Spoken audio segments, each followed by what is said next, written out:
aloha, and welcome to the 37th Annual Pacific Rim International Conference on Disability and Diversity.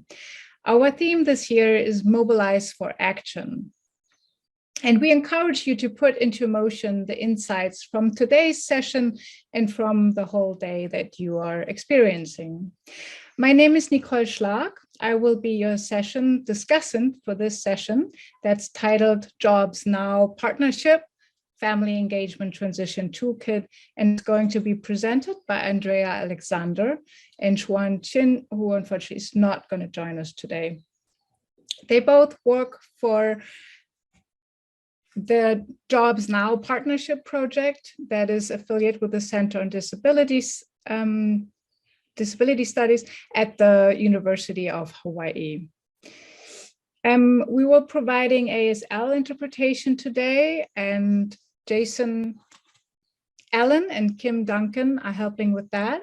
And we have the closed caption with Sammy Sylvia. Further, we have, where's my list? We have Heijun Park, who's our host, and Yoko Kitami, who's the co-host, helping us in all the Zoom things that are happening. And then finally, we have a communication facilitator with Karen Weiss. To just give you an overview, the session will run 45 minutes. Everyone's microphone will be muted throughout the session. If you have questions, we ask you to wait until the end and we have a question and answer. Then we ask you to either raise your hand, then we can invite you to unmute yourself. Of course, the chat is always a way to communicate. Just to bring this to your awareness, this session is being recorded. If you would like to opt out of being recorded or identified, please rename yourself by clicking, when you click on the participants and then on the little side link, you can rename yourself and feel free to unview your camera. And I think now I'm happy to turn over the word to Andrea Alexander. And please, would like to, if you would introduce yourself a little further, and then we're looking forward to the presentation. Thank you. Aloha, everyone, and thank you so much, Nicole. My name is Andrea Alexander, and I am the project coordinator for the Jobs Now Partnership Project. I am an African-American female with a medium brown complexion, and I am wearing a Black blouse, V-neck, along with a Black head wrap. Thank you all so much for being with us today. It is indeed our pleasure to be able to share with you the Jobs Now Partnership Family Engagement Transition Toolkit. What we will be providing for you today is a virtual tour. And again, as mentioned, I am actually on this project with the project director, Dr. Xuan Chin, who is not with us today. And so I will be presenting on both of our behalf. So again, welcome to PacRim, and thank you so much for joining us. And without further ado, I will move forward in our presentation.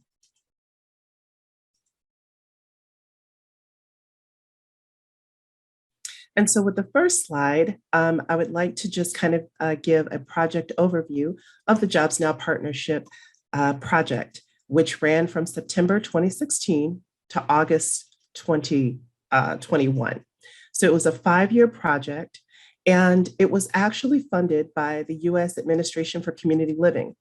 The purpose was to promote cross-system and cross-agency collaboration in order to improve competitive integrated employment outcomes for youth and young adults with intellectual and developmental disabilities. The overall goal of our project specifically was to increase the number of youth ages 16 to 30 with IDD who were engaged in competitive integrated employment.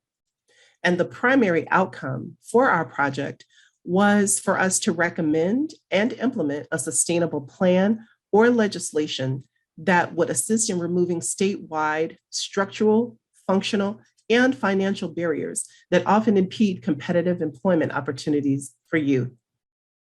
And so on the screen, we do have a very brief timeline of the last 3 years, which has brought our project to fruition. And in 2020, we spent some time working with the families and the students on the Jobs Now Partnership Project, where we continue to collect data. And team discussion outlined a concept for our toolkit. We were also involved in the advancement of a bill for legislation for the Hawaii Statewide Transition Success Network, also known as SB 3156. And in collaboration and with support of many community members, stakeholders, and support from the Hawaii DOE, we were very successful in getting it passed through several rounds of bills votes with the legislature. So it had great momentum. The purpose of that was to begin a pilot in establishing success networks in a few high schools that focus solely on transition to support these outcomes of the project. And what occurred, as we all know, we moved into a time where we were all being impacted by COVID-19, and thus the priorities for the state shifted at that time. So we continue to move forward with focusing on the toolkit, because what we definitely understood in working with our students and families is that they still needed assistance and support in this endeavor. And a legislative outcome can take some time. And we really wanted to ensure in advance that the students and their families and caregivers had guidance and additional support based on the challenges that they faced, that they shared with us during our project. And so in 2021, our team put together a preliminary draft. We held family focus groups in order to give feedback on the outline of the toolkit. And then we went into final draft at the end of last year, which brought us to the year 2022, where we will begin to have the distribution of our family engagement transition toolkit. And so now I will move forward in sharing an overview of the contents of the toolkit and some of the things that it is meant to address. Next slide here shows the front cover, where it says Family Engagement Transition Toolkit by the Jobs Now Partnership Project. The front cover is a picture of a Hawaiian beach that has palm trees, sand, and a space where the ocean is meeting the sand. And we like that very much because what we felt was that it represented transitions. And so we went with that for the front cover. As I continue to share the images with you, many of these images are really just snapshots from the actual toolkit, which are not necessarily meant to be read, but simply to be shared to show a mini visual. And so I will be describing and talking mostly about what those images represent as we move forward.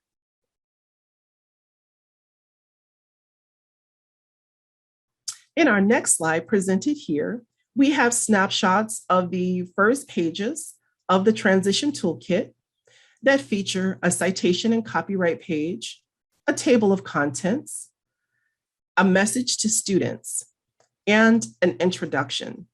We have different images of various families that represent families everywhere, but very much represent Hawaii families as well. Representation is very important to all of us. And so there was a very deliberate and specific intent as this was to reflect the culture and the community statewide of Hawaii. The information that we put here is very specific to that. And so we wanted to make sure that representation was across the board. This document is intended and centers students with disabilities. However, the information contained in this document is helpful and supportive to all students and their families and caregivers in assisting them with transition. The table of contents features several sections, and the document is actually 177 pages approximately. This table of contents just gives an overview of the main sections and highlights, which include the introduction, government agencies and advocacy organizations, a section on transition to post-secondary education, a section on transition to employment, a section on federal employment and eligibility, a section on transitioning to financial independence. There is a section that we name Smart Sheets, which contain tips and strategies for the student's success.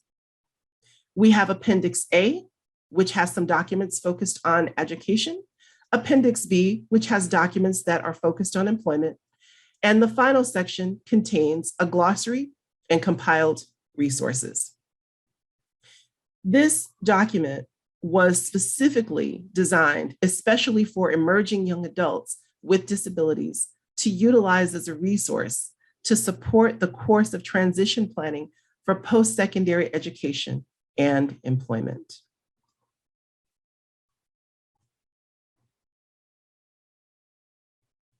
On our next slide, there is a section as we move along in the document that highlights the Individualized Education Program, or an IEP. Our focus in the toolkit does not go into depth of the legalities and the specificities of the IEP. Rather, this document focuses on the importance and the critical role of the IEP in transition planning. In our work with our families and our students, we continue to receive feedback in many different circumstances where the families and the students were not always given information as to how critical the section on transition was in the IEP document. And so we wanted to be sure that we emphasize the importance of the role of the IEP. And for those students who do use an IEP, it is the primary guiding document for post-secondary student planning. Our toolkit emphasizes the importance of IEP training and workshops so that students, families, and caregivers are kept up to date and aware of the law, of their roles and responsibilities, and really important information, whether they've ever had a workshop or not, or whether just to have a refresher, because things do sometimes shift, and there are many other benefits and other things that can be brought forward that sometimes students and families are not necessarily made aware of. So refresher IEP training is definitely advanced, and we direct our students and families to get that information from their state parent training and information center. The current PTI Center for Hawaii and the Pacific Islands is Leadership in Disabilities and Achievement of Hawaii, one of our community partners and great stakeholders who support students and families and disabilities.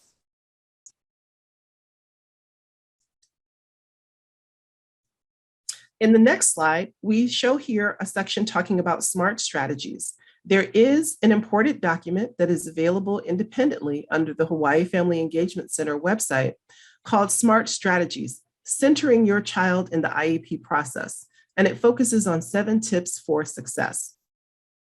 It is very important that many families have additional support and strategies for navigating IEP meetings, which can, of course, be very stressful and at times overwhelming. And these strategies are designed to support families in centering their students' needs, their concerns, and ensuring that the considerations of those who are in the room are considering the whole child and the child's needs, interests, desires, and their future objectives. And so this document is also a part of our toolkit in its entirety.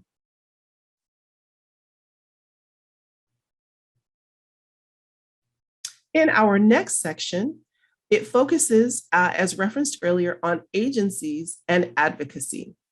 This section talks about getting to know government agency and advocacy organizations, which are essential in moving through the process for students with disabilities and their families and caregivers and guardians. So in this section, we have a list of different state and federal support services, local institutions here in Hawaii as well, and many of our community partners. The acronyms that we see here represent many of the community partners whom we actually had support with representation on the Jobs Now Partnership Executive Council. And they assisted in providing us the foundational information that is here in the toolkit that distinguishes each of these services and agencies. The families and students continue to sometimes report that there is confusion in many of the different acronyms, And it's hard to know, because some of the names are similar, what the differences are. There is overlap, and there is commonality in many of the institutions, but it was very important that we try to find a way to distinguish those differences. And so that's what we attempted to do in this toolkit. And so some of the partners who are listed here are the Hawaii Department of Education, the DVR, MedQuest, and SPIN, Special Parent Information Network, DD Council, CDS, our own Center on Disability Studies, and the Special Education Advisory Council, just to name a few. All of these agencies and more support students with disabilities and their families as they move into the adult world. But it's very important that families and students have this information as early as possible, because there are many different things that each agency may need in terms of eligibility or processes for advancement. So we wanted to ensure that our students understood how to access some of this anchoring information for some of our foundational institutions and organizations in the state of Hawaii.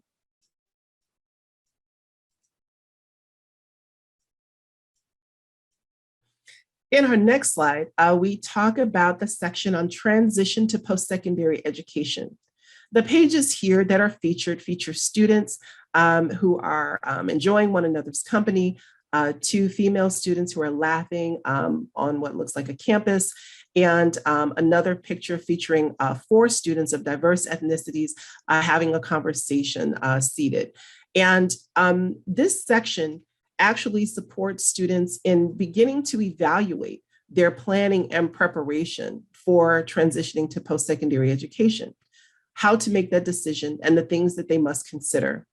This section includes several subsections, such as planning and preparing, questions to ask either an IEP team or a student support network, because again, all students with disabilities are not navigating with an IEP. Some have other documents, and some have just that there's information that's documented in their record. And so they may just have a support network. The subsection called What Will Get Me into College? What is career and technical education? A section on rights and responsibilities, individual accommodations, and documentation of a disability. Many of our students and families reported that at times they were unaware of some of the different circumstances that change after the student exits the high school. And so one of the sections that we have is called After High School, the Rules Change. And there is a series of charts that describe general differences in various areas between public high school and post-secondary education. And I will highlight just a couple of those in a moment.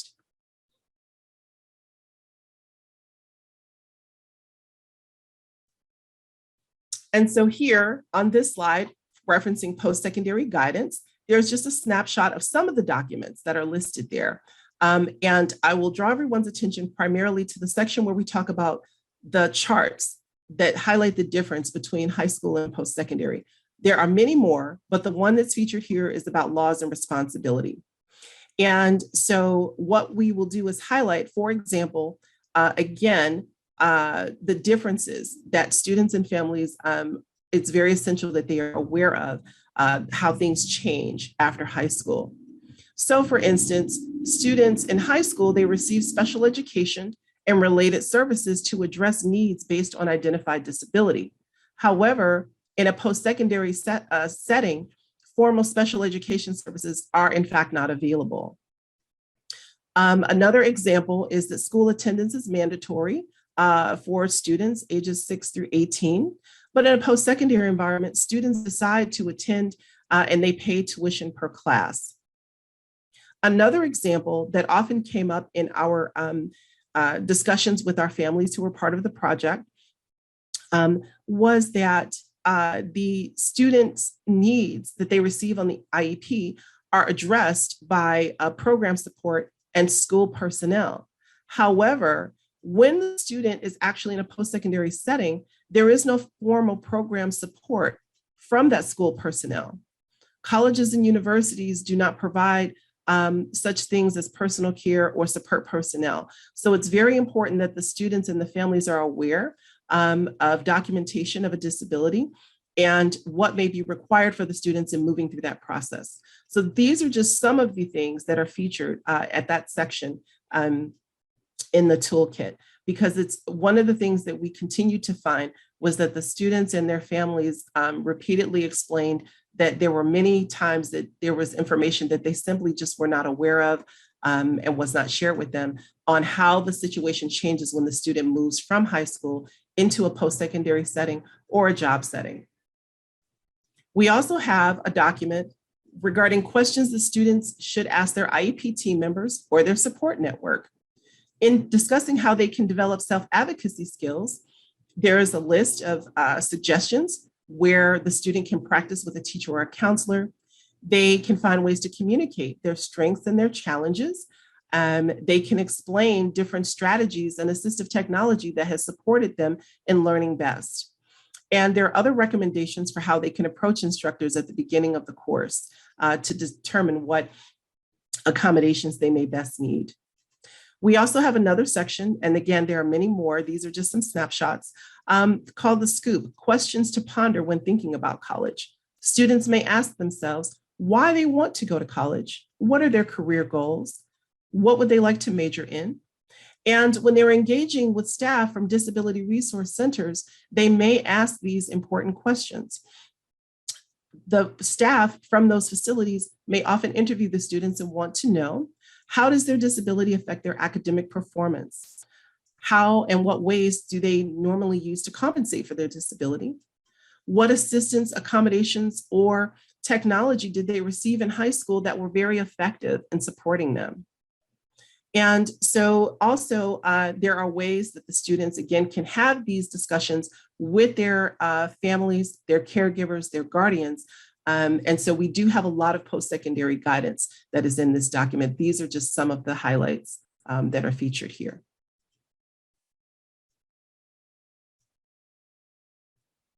In our next section on transition to employment, here in the next slide, this section talks to the students about how to decide on employment options and talking about the different types of employment that are there for them.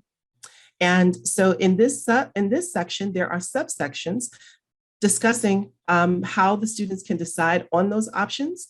We provide suggested timelines for review for students and their families and caregivers, and jobs and skills that may lead to a career, the different types of employment, to include self-employment and entrepreneurship, and questions to ask employment providers, which was also something that definitely came up a lot when we were engaging with our students and families and how to navigate supported employment. And so these subsections are there with different guidelines and suggestions. And we will now continue so that I can actually talk about a little bit in terms of the timelines that we share here. There are 4 sections on timelines that are contained in the transition toolkit. These suggested timelines were included for K through 5, 6 through 8, grades 9 and 10, and 11 and 12, as a result of the discussions that we had with several of our students and families. All of us who work as colleagues in discussing transition understand that it's very important that the earlier that the families and the students are aware of the importance of transition, the better and stronger the planning can be. And so as a result of our engagement with our families, we included these timelines.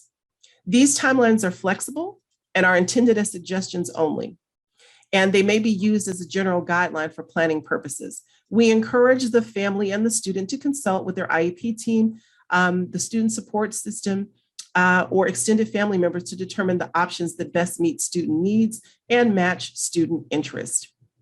As a few examples, because again, these images are simply snapshots of students who are actually at that level, whether a younger student in K through 5, grades 6 through 8, grades 9 and 10, and 11 and 12. Some of the different suggestions are, in K through 5, we suggest that we begin conversations with students about what work is and the jobs that they know about. the ways that students can take part in community volunteering and neighborhood jobs, such as beach cleaning, begin to make decisions and choices for themselves, to build assertive behavior and leading. And of course, during that time, they can begin to share their hopes and dreams for the future as well. In grades 6 through 8, the students begin to explore employment options, which include volunteering for school jobs, such as an office monitor or guidance assistant. They can volunteer in the community. They are also, for an example, they can tour businesses to see what kind of work they do and what jobs are offered, and begin to have engaging discussions with adults about what they do for work to learn about different types of jobs. For students in grades 9 through 10, there are some suggestions as they begin to plan and prepare for employment. And it is suggested they continue taking courses in their area of need. They begin pre-employment transition services, or pre-ETS, that are provided by DVR, the Division of Vocational Rehabilitation. They can practice completing job applications and take classes that are related to their career goals, as some examples.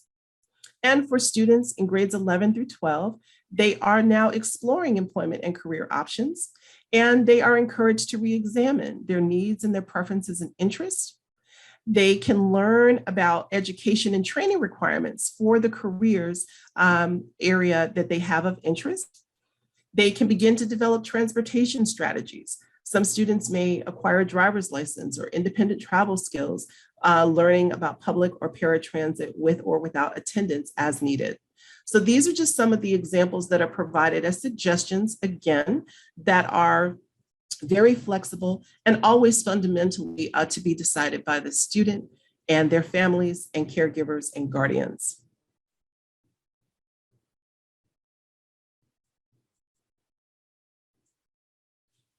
In our next section, we also talk about employability skills and the need for employability skills, and explain what they are. That employability skills are those types of skills that apply across a variety of job and life contexts. They have different names, such as core skills, essential skills, key competencies, and many times today they are called soft skills. And so we have a link for the students and their families to a great website called Soft Skills to Pay the Bills. And then what we have in this section are actual different independent assessments that the students can take. They can work with their teacher, their family, their guardian, to help them think about the skills that they have and the skills that they may need for the type of employment that interests them. On this particular slide, there is a small snapshot of one of them, which is called a communication skills self-assessment. And in this one, the students may ask themselves,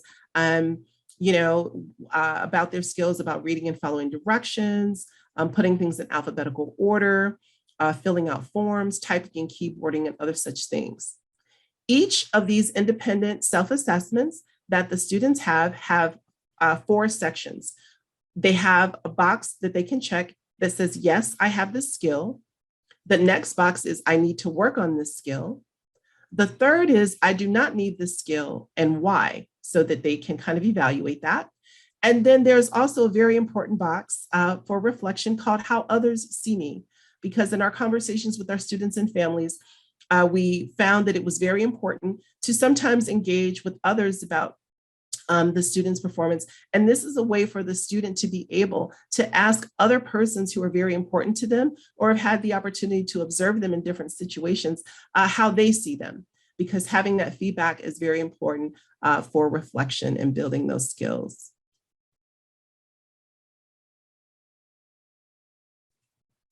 And here in this next slide, these are snapshots of the other skills that are self-assessments that are in PDF form, that are in the document.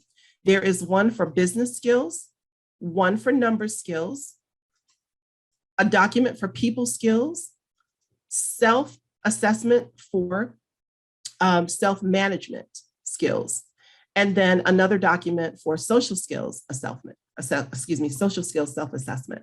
So these are all available in PDF form for the students, and they are fillable. They can be downloaded, and the links are also there for those who would subsequently have a printed copy as well.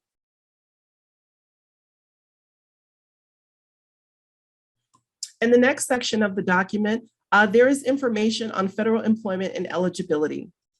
In the engagement with many of our families, we found that many families were unaware that their students may very well be eligible for federal employment. And so we thought it was very important to ensure that there was a section that talked about that.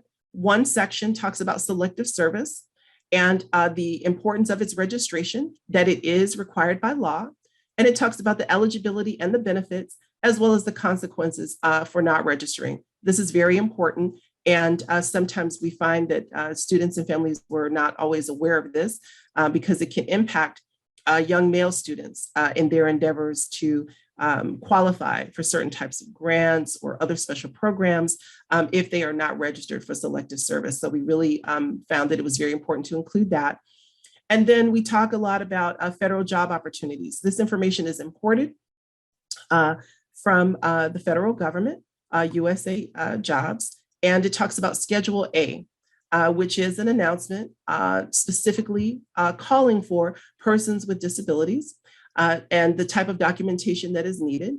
And then we have a section on the USA Jobs website explaining to the student and their family how an account and profile may be set up, how to request accommodations, and how to upload documents.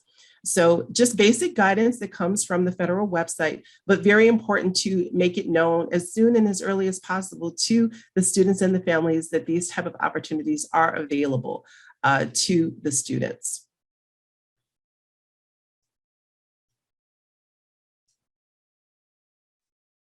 Next, we have a section on financial independence.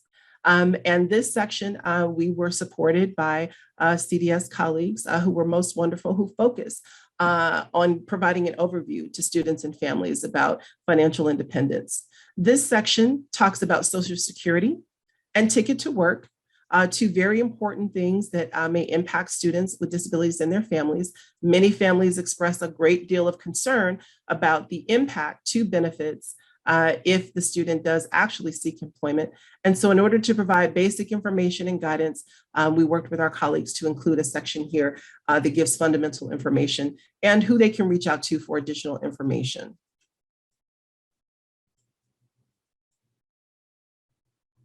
We also, in this financial independence section here on this slide, talk about WIPA and ABLE accounts, which are now available in the state of Hawaii.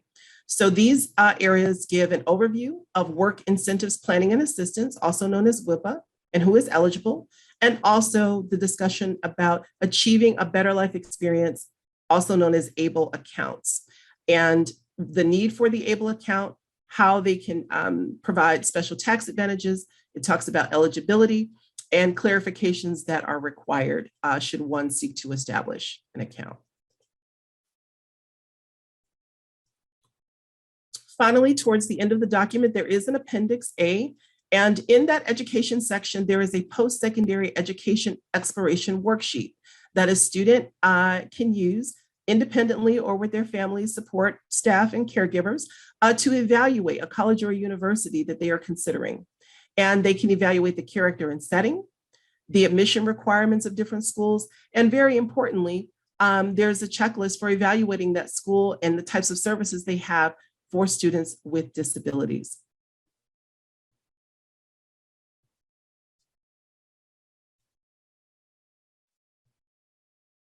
In our next appendix, Appendix B, is a section supporting employment.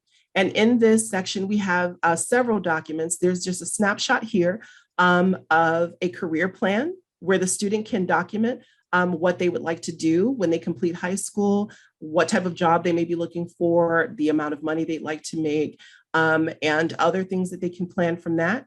There is a sample employment application, and there is a list of questions to ask supported employment providers, such as what are the eligibility requirements for your services? Does your agency have a waiting list? If yes, how long?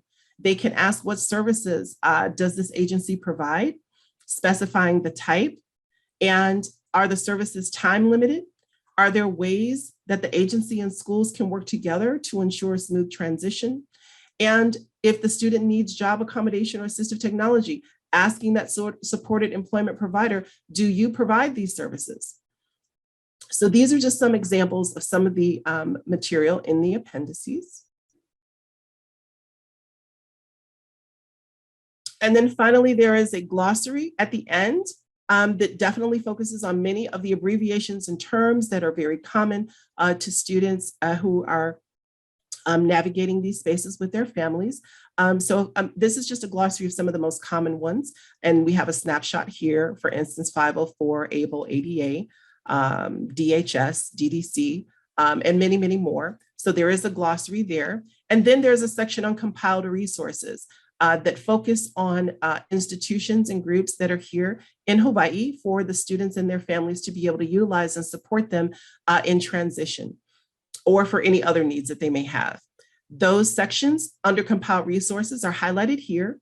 They feature a section on public education, the law and legal resources, parent support and training, post-secondary employment or education, advocacy, legal and estate planning, and a host of different centers, community organizations, and nonprofit agencies that may support the student and their family as they navigate into the adult world of disability. And so that concludes our presentation and the overview of the Jobs Now Partnership Family Engagement Transition Toolkit Tour.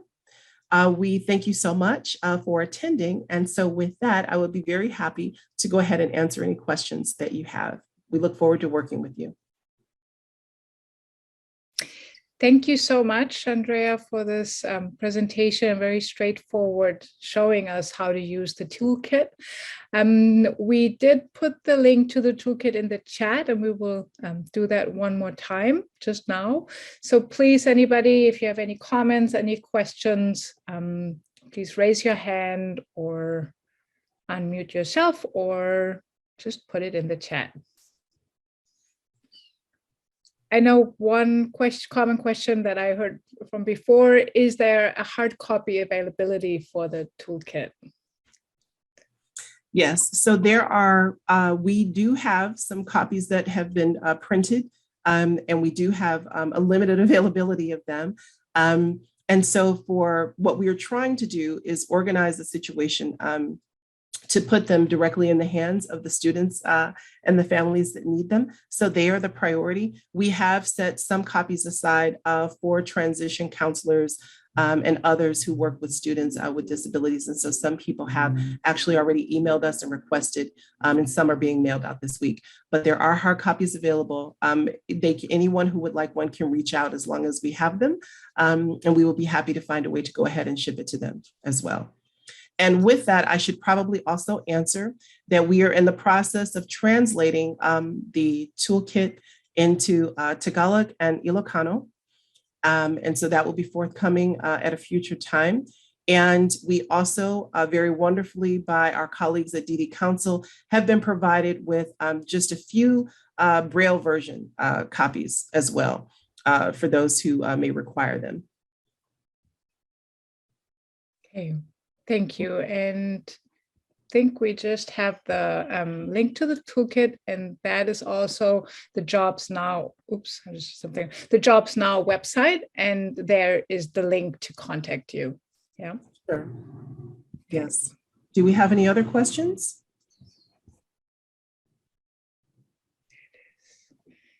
There's definitely a comment. Thank you for the informative presentation. So there's appreciation for bringing this toolkit out. You are most welcome. It was our pleasure. And we are most grateful to the students and the families of the Jobs Now Partnership Project because this toolkit really is centering their voice, their concerns and their experiences. And so we are very grateful for those who find it useful. We are very grateful that they would be able to have that. And we are also grateful to all of our colleagues that are with us in this work. So many of the state organizations, SPIN, SEAC, LADA, DD Council, so many others, and our wonderful anchoring agency, CDS. It really is just a joy to be able to support our wonderful students across the state. Thank you. Thank you. Okay, I pass it on to the more than 30 attendees.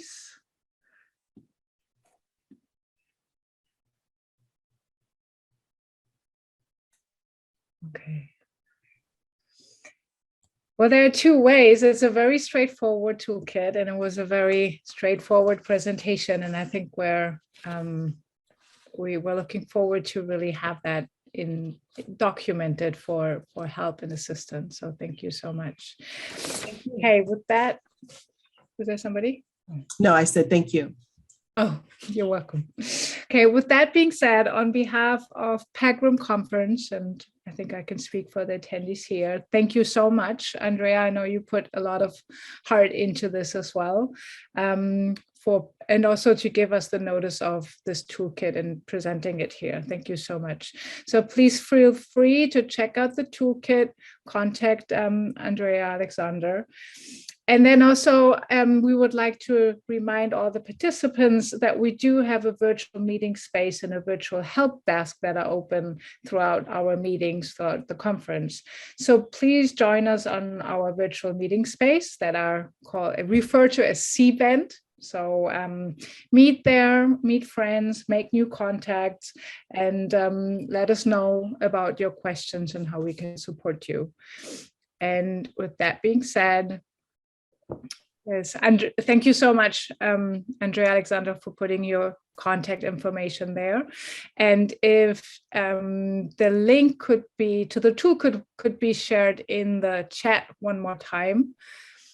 And with that being said, I think we could maybe go to the gallery overview.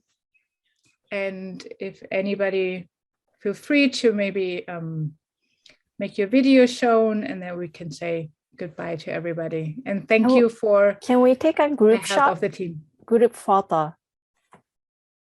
Sure. All right. It would be nice if more people could maybe turn on their camera. That's always a nice thing. If you want to. Thank you so much. So we have people sharing. Who's here? Oh, great. Thank you. All right. Awesome. I'm going to start the. Okay, is there, shall we do anything for the group shot, or you let us know? You want to do something? Okay, 1, 2, 3. Smile. All right, thank you. Thank you so much. Have a wonderful day at the conference.